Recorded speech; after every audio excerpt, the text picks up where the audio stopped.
Good afternoon. I'm Professor Nerd, and I'm head of the Department of Film Studies here at Nerd University. Thank you for joining me for my office hours, where I provide an in-depth analysis of films. Today I'll be providing a detailed deconstruction and criticism of the film Life of the Party, starring Melissa McCarthy. But before we go any further, I'd like to warn you that here in my office hours we keep it real. So if I say anything that you object to, I hope that you won't make a scene. Alright, so let's discuss this movie, and overall it wasn't as bad as I expected. The first act alone was intriguing enough.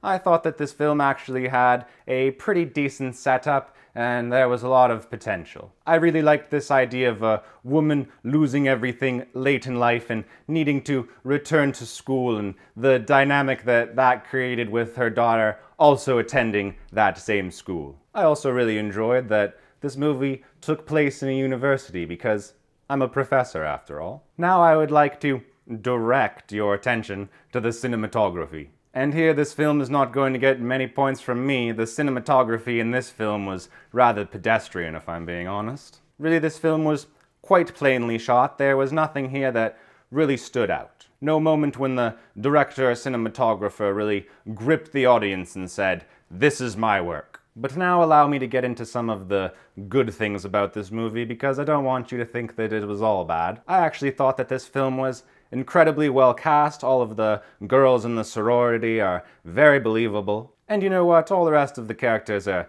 believable too. Even the bully character, believe it or not. You might think that people would outgrow that after high school, but there have been many pupils in my cinema studies class that have exhibited similar behavior. If you're thinking about attending an institute of higher learning, I do have to warn you that mean girls exist here as well. They do not disappear after high school. There are also quite a lot of funny jokes and gags in this movie. I especially enjoyed the segments where Melissa McCarthy struggles to make presentations. Those are quite humorous. And I actually thought that there were moments when this movie really warmed my heart.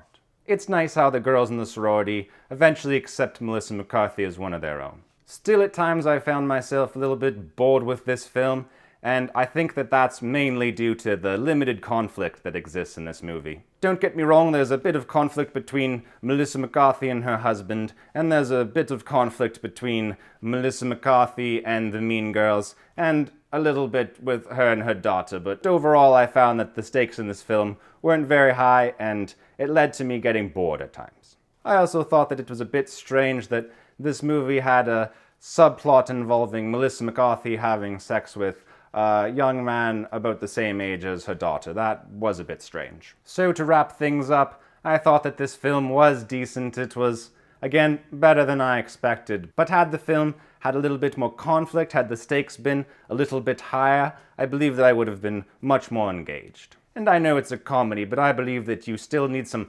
tension there to really grip the audience. But if you like Melissa McCarthy, or you enjoy comedic films based in the university setting, then I would recommend this one. And I would like to thank you for coming to my office hours today. I feel a deep affection for all of my pupils, and I look forward to discussing films again with you in the future.